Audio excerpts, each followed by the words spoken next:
some peace and quiet. I think this is exactly what I needed. Time to recharge and just disconnect. Who's that?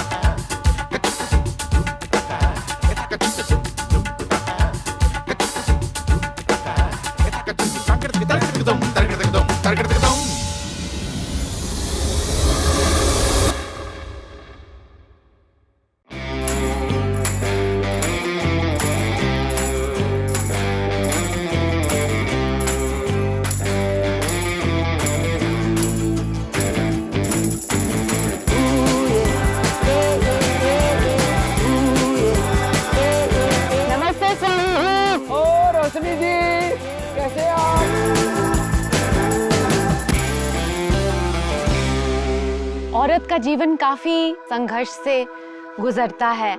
जब आप young होते हो तो आपको अपनी सिक्योरिटी का डर लगता है, फिर आप शादी करते हो तो आपको ये डर लगता है, हाँ, फिर बच्चे हो जाते हैं उनके लिए डर लगता है। डर कैसे निकालना है दिल से? हमारे वेद भगवान कहते हैं न मरिष्यति माँ विभेद, तू डर मत, योग कर, अपना कर्म कर। तो अनुलोम विलोम जो प्राणायाम करते हैं ना, उनके भीतर से भय निकल जाता है। तो ये अनुलोम विलोम बहुत जरूरी है। स्ट्रेस भी निकल जाता है, नींद बहुत अच्छी आती है, पॉजिटिव थॉट्स आते हैं और सारी नेगेटिविटी निकल जाती है। तो इसमें ब्रेथ पकड़ना चाहिए ऊपर कि सीधा अंदर लिया और छोड़ दिया। होल्ड करने की जरूरत नहीं, होल्ड करते हैं उसको नाड़ी शुद्धि कहते हैं। तो ये अनुलोम विलोम ब्रीदिंग करने से 72,72,10,201 नाड़ियां पूरी शुद्ध हो जाती है। अष्टचक्र नवद्वारों पर नियंत्रण आ जाता है, अपने शरीर, इंद्रियों, मन पर आपका अधिकार, कंट्रोल आ जाता है और 37 ट्रिलियन सेल्स एनर्जाइज हो जाते हैं और आत्मा में परमात्मा का प्रकाश, रोशनी जागृत हो जाती है। असतो मां सद्गमय तमसो मां ज्योतिर्गमय मृत्योर्मामृतम गमय। तो अनुलोम विलोम ये 5 मिनट, कपालभाति 5 मिनट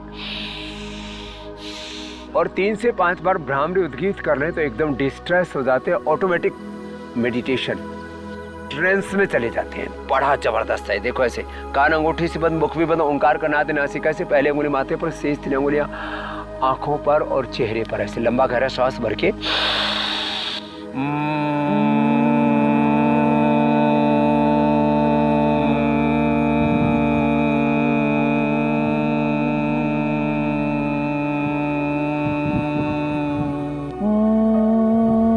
लंबे गहरे श्वास, उद्गीत प्राणायाम।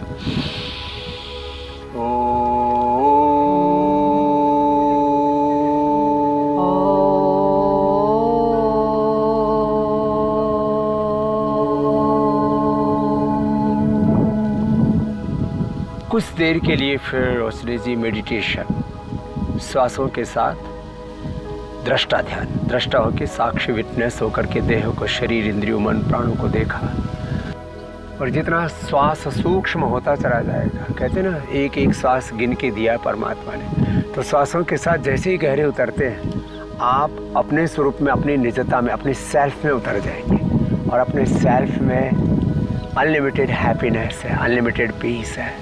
और जैसे जैसे आप अपने सेल्फ में उतरेंगे वैसे आपको लगेगा सारी जन्नत, सारा सुख, सारी शांति, सारा ब्रह्मांड तो अपने ही पिंड में, अपने आत्मा में ही वो परमात्मा है। और ये तृप्ति जिसको मिल गई फिर उसकी ज़िंदगी में सारी हाय तौबा ख़त्म हो जाती है, सारे लॉस, सारे डिज़ायर्स, सारे एम्बिशंस ख़त्म हो जाते हैं, वो अकाम निष्काम हो जाता है। मेरी बहन रोशनी, स्वामी जी अपनी जर्नी में, जहाँ पे मतलब मैं भी स्पिरिचुअल जर्नी पे हूँ, मैं अपने लिमिट्स को पुश करना चाहती हूँ, कुछ ऐसा करना चाहती हूँ कि मैं जो अपने आप को समझती हूँ उससे थोड़ा आगे चली गई, आज एक कदम आगे ले लिया, ऐसा कुछ। अब आपको एक ऐसी जगह ले चलता हूँ जहाँ मधु है, माधुर्य है।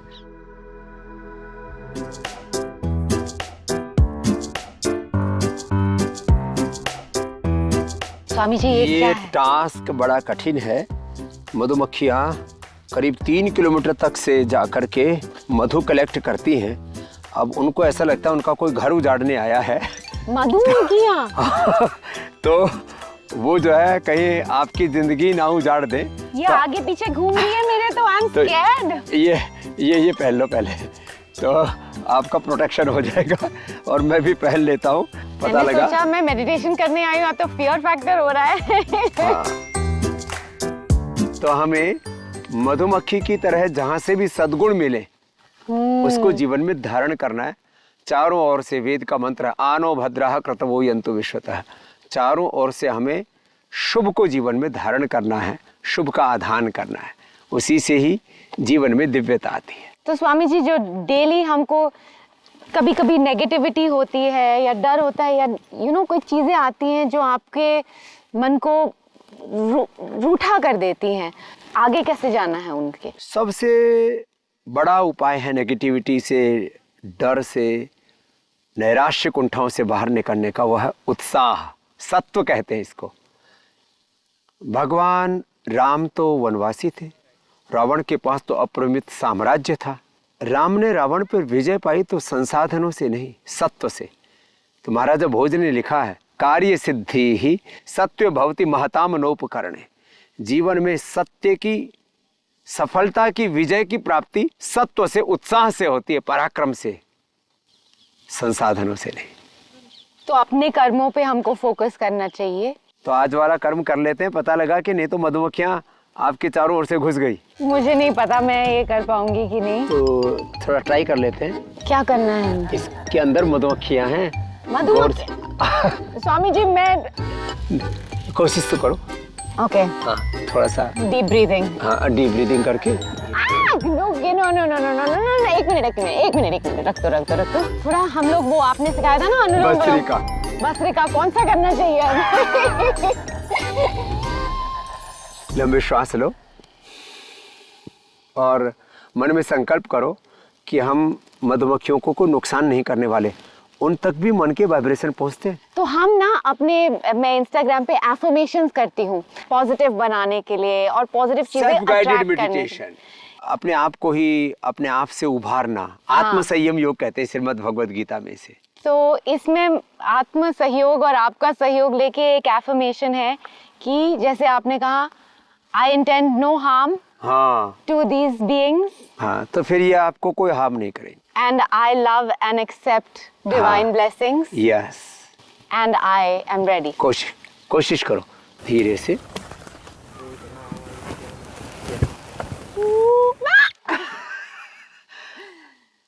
ऐसा करता हूँ। हाँ जी। आप खड़े होके देखना, मैं निकालता हूँ। ठीक है।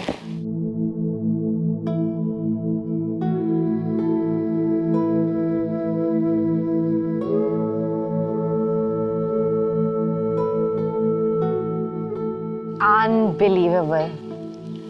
बहुत कुछ सीखना है, बहुत आगे जाना है, बहुत प्रैक्टिस करनी है। You're really inspiring. It's beautiful. बस ऐसे ही जैसे ये टास्क पूरा हुआ, लाइफ का टास्क जो हमारा अल्टीमेट डेस्टिनेशन और डेस्टिनी है ना, वहाँ तक ऐसे ही चरैवेति चलते जाना है।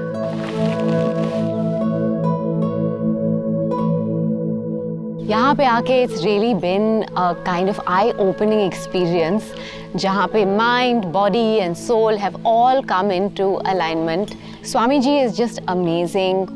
हम दुनिया में always globally देखते हैं कि क्या ट्रेंड चल रहा है, क्या we look towards the outside, but India really does have it all, and he is one of the most blessed sages of India with all of that wisdom जो उन्होंने इतने दिल से शेयर किया हमारे साथ, and जो alignment, जो शांति, जो peace मैं experience कर रही हूँ, that is really priceless, and I want to go back and hope that ये जो सारी चीज़ें यहाँ पे सीखी हैं और ये जो सारा हमें एक एक्सपीरियंस मिला है कि ये हम अपने फॉलोअर्स और अपने कम्युनिटी में भी आगे स्प्रेड कर पाए, and may it just grow, may the momentum grow, because India is where it's at, and this experience at Niramiyam has been beautiful. So thank you Swami ji, and thank you everybody here. और अगर आप लोगों को ये experience अच्छी लगी तो please like, share and subscribe कीजिए.